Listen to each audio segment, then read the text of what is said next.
Catching carp off the surface with floating baits is my mission today, and I can't wait to get going. I've got alongside me Gaz Fareham to help out, and we've come to Pallington Lakes in Dorset in the Fareham Valley. Now Gaz, I just want to get fishing. Oh, it's fantastic. How can you beat float fishing? Actually watching your hook bait get slurped down off the top, you can't. It's proper fishing. Yeah, it is. It's the excitement thing. What we've got to do first, of course, is get the fish up on top and get them slurping everything down. We've got to get some bait in. Go on, mate.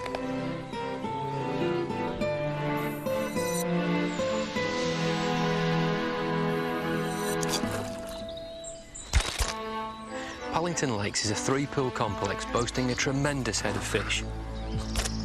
Well run as a private fishing club to maintain the peace and tranquility of the fishery, the venue is looped by Dorset's famous River Fareham. But most importantly, as far as the angler's concerned, Pallington's also home to a growing population of 15 to 25 pound fish that we hope are going to display a real taste for our selection of floating baits.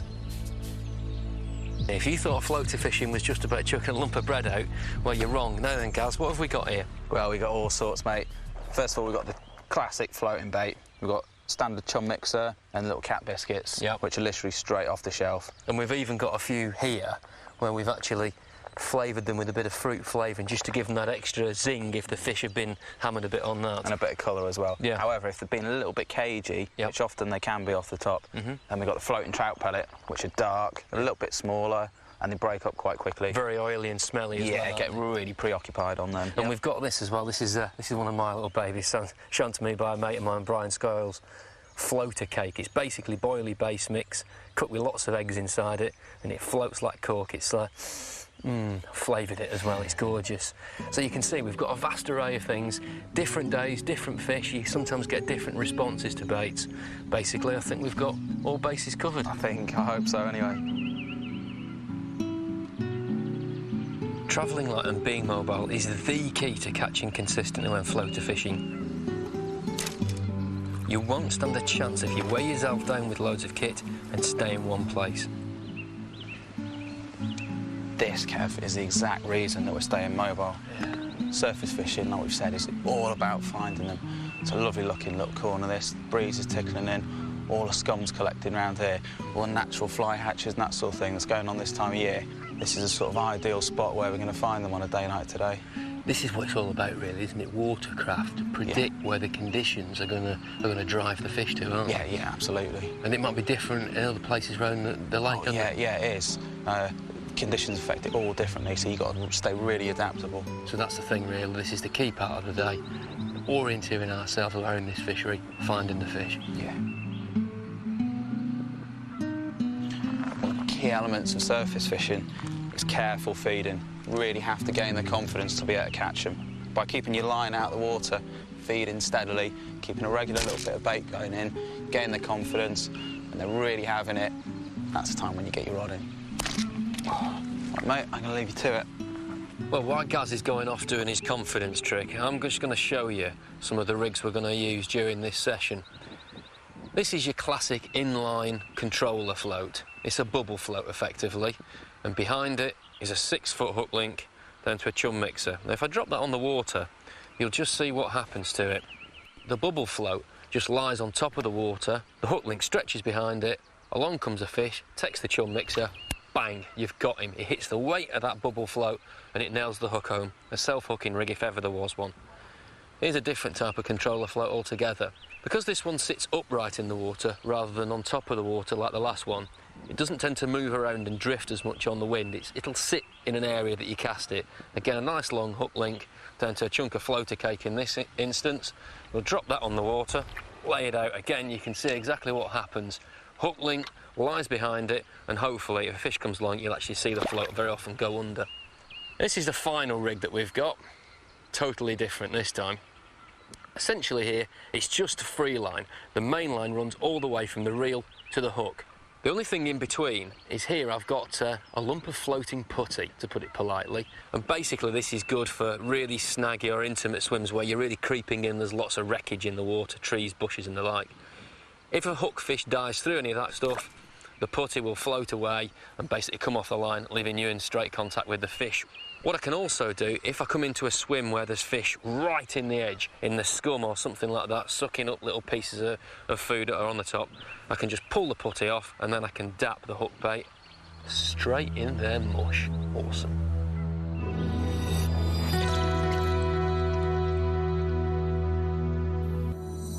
Have you ever wondered where all the carp in your fisheries come from?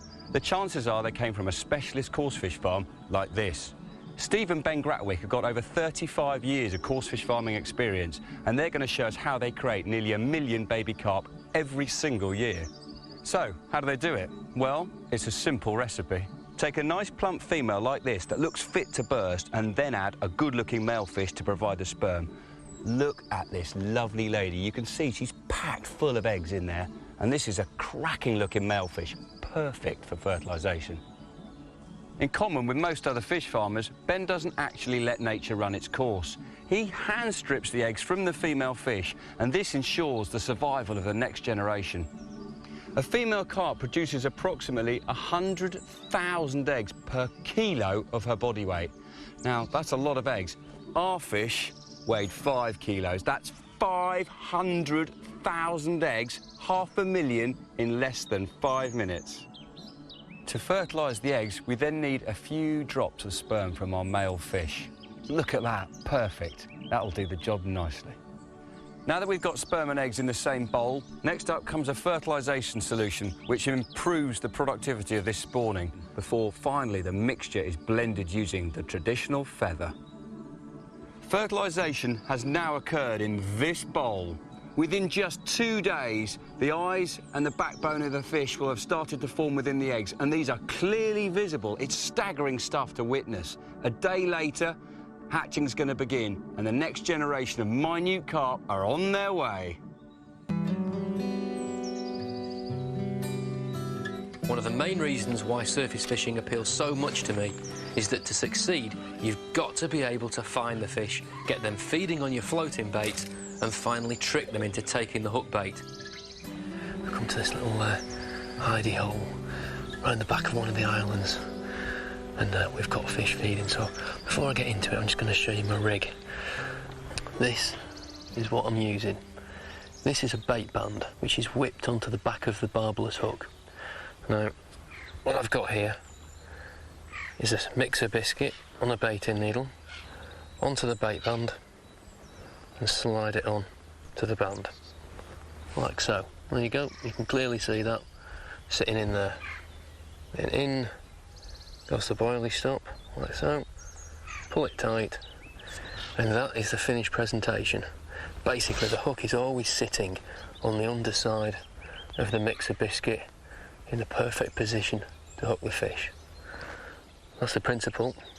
Let's put it into practice. I'm using some floating putty.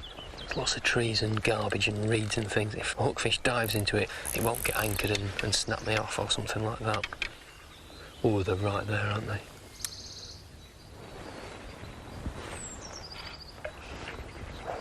Ooh, just lands with a little plop, doesn't it? So delicate. Yeah.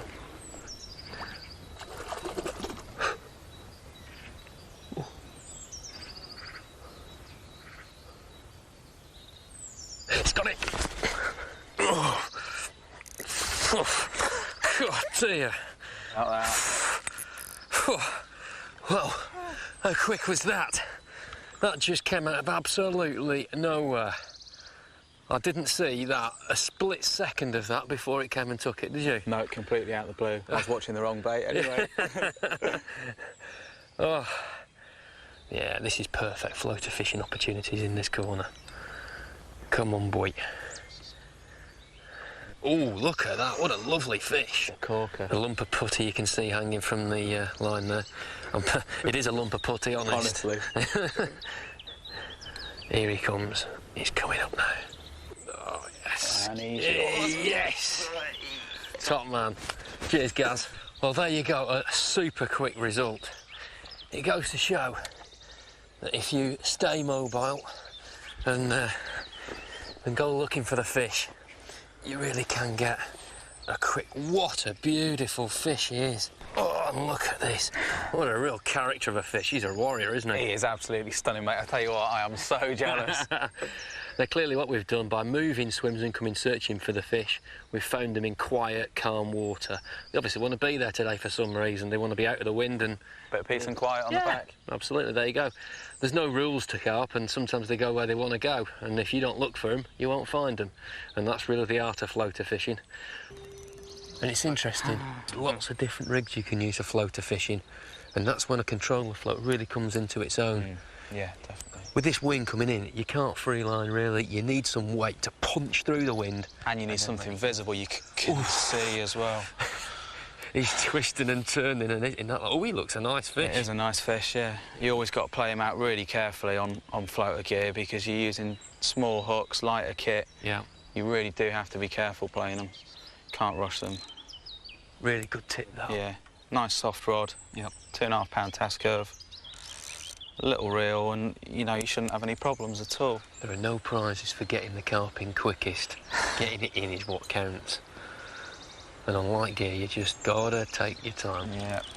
You net them when they're ready to be netted and not before. Yeah. Right, he's just getting a little bit more languid now. He's just coming a bit higher. He's a tidy fish. He is a tidy fish. Oh, that flicked off his dorsal. Oh. Thought that was it. When you're using lightish lines to help you get the take on the surface, this is the downside. You've got to take your time. A little catch of a dorsal fin can actually snap a line. You've got to take your time. Got him! Yes! Get in there! Oh, he just gave me 1 second to have a go at him then. That was a top job on the netting, mate. Oh, wow, what a hard-won prize that was. What a battle. I tell you what, mate, it's a little bit bigger than I thought as well. He's a chunk. What, he's got to be 17 or 8. 17? I'd say 17, maybe even 18 pound. While Gazzy's just picking him up, let's just have a quick look at the rig that did it. This is the key thing, a clear controller float. Very unobtrusive in the water, the fish can't see it very well, but he was able to punch his bait past the fish into the wind. That's and it, hold just into that lee of the wind. And this is what it couldn't resist. One of his fake imitation dog biscuits, absolutely superb. He could leave it out there and wait for this chunk. But we didn't have to, did we? No, he had it straight away. He didn't wait very long at all. Now, if you think that floater fishing is all for small fish, here's the proof that it isn't. All right, chunk, well done, Gaz, that's a tremendous fish. Cheers, mate.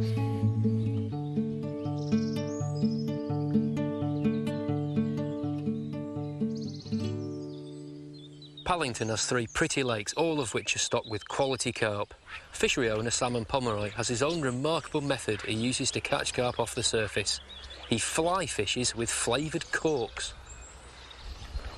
Now then, Simon, this is something I've never actually witnessed myself. Fly fishing for carp. Yeah, real excitement. Now, just to explain the kit you've got, because presumably this must be purpose-built for the job.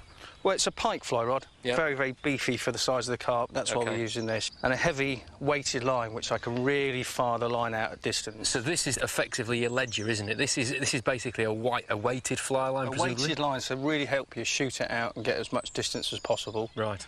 And then I'm just 12-pound monofilament line, very, very fine diameter, the finest I can get, which will still give me enough power. Yeah. And then all I've got is my cork ball. So you can see here the cork ball is simply, you've got a little drilled hole there through the cork ball, and you just put a wide gape hook straight through the middle of it, or just actually off the middle, just so it sits on the back of the hook, yeah? That's right. And now reaching down here is your secret weapon, you tell me? Well, I say I'm using the cork as nothing but a carrier of the flavour in there. Right. And I'm looking to get a knee-jerk reaction, a bit like changing colours with a fly. That smells gorgeous. Now, what's in this? What is it? Well, the over flavour is plum. Yeah. It's the actual flavour, but then there's some essential oils and other bits and pieces I've added. Yeah. And it's on a water base, so it will soak into the cork ball. So you just soak the cork ball and you just dunk it in. pop them in. I'll give it a glug, a good old swill around, and out it comes. And that makes a difference, you think? Very much so. Right. Well, he sounds confident. He sounds he knows what he's doing. Proof's in the pudding. Indeed. So make that pudding and I will get out your way before I end up with a cork ball in me here.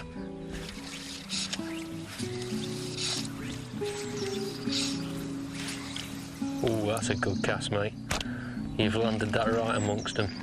There's such skill in flicking it out. It looks so easy. I have to say, I'm pretty impressed. I just want to see it actually happen now.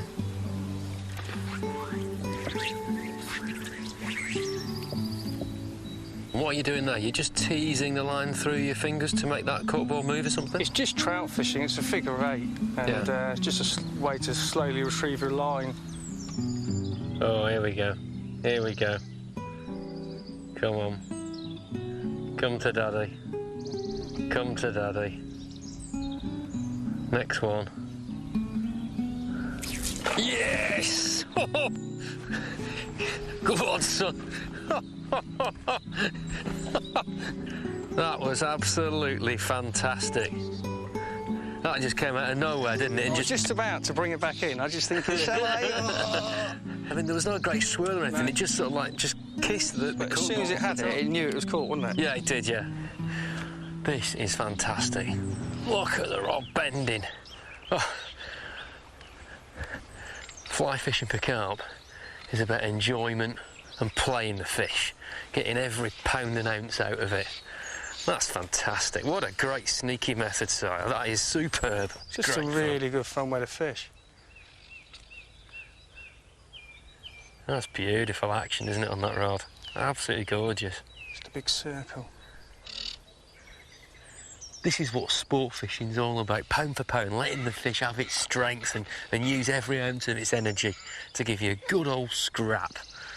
Let's face it, would you rather have this on a £3 test curve rod that doesn't bend, or a big hoop of carbon like that? Magic, absolutely magic. Well, it's always there in the back of your mind that it could well come off. So many times you use some of this beefed up kit and you think, well, it's needing something different. Well, that's it, because the fly, in this case a cut ball, lands with the barest of splashdowns. And when the carp are feeding on the top, they're very, very sensitive to any disturbance, aren't they? That's right, very much so. Especially when you're fishing something like a confined area like that. Yeah. So when it lands and just kisses the water surface, there's no alarm signal, is there? And it's the fact you can place it towards a moving fish as well. Yeah.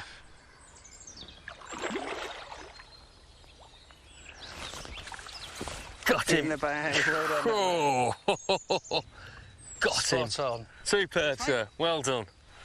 Oh. Well, what a beautiful fish. Let's have a look at him, Simon. I just pop the hook out. Well, yes. Recognise him again? Yes. You won't. Well, folks, Simon, it's your fish. Admire him. There you go. A mid-double. What do you reckon, Simon? 14 pounds? 14, 15. Yeah. Well, good old scrap. Indeed. That's the main thing. Indeed. There's fish on the bank, which is even better. So on your little cork ball. Proof in the pudding. Proof in the pudding, indeed. I was a sceptic. I will admit I was a sceptic, but I've seen my first ever fly caught carp, and it won't be my last, because I'll be doing it myself, I think. Fly fishing for carp. This is one of my favourite floater fishing opportunities. Look at that corner there. Oh, all the scum's collected there, all the reeds and all the flotsam and jetsam on the water collects in a corner, and the fish go there because there's food, insects and all that kind of thing trapped in it. This time of night is the classic time for a bit of scum sucking.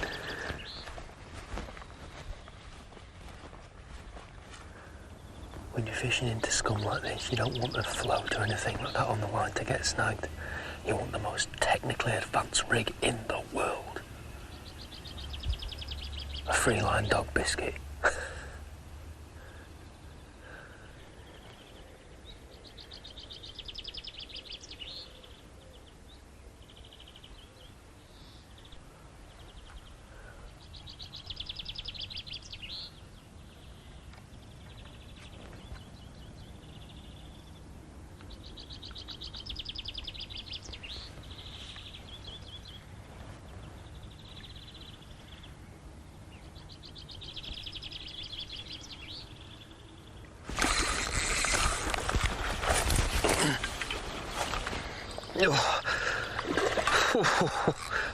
Well, is it possible to catch a carp closer to the bank than that? or quicker than that. I love this type of fishing. Little 6-foot rod, giving it the big one. It's properly up close and personal. And this, oh, this scum is a real natural feeding area.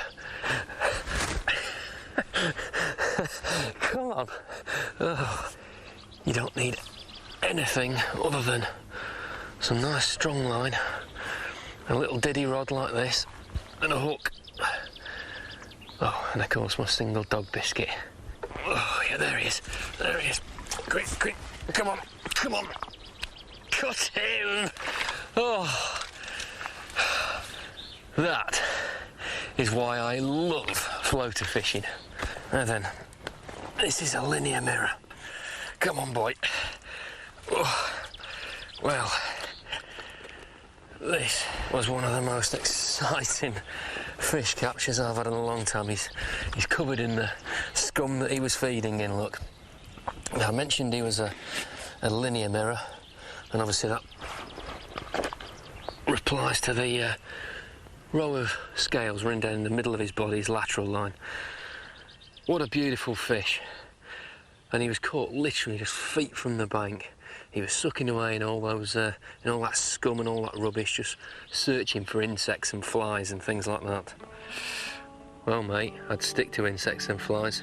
Dog biscuits, they ain't good for you, you know.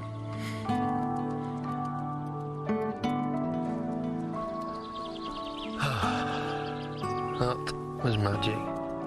That's what fishing's all about.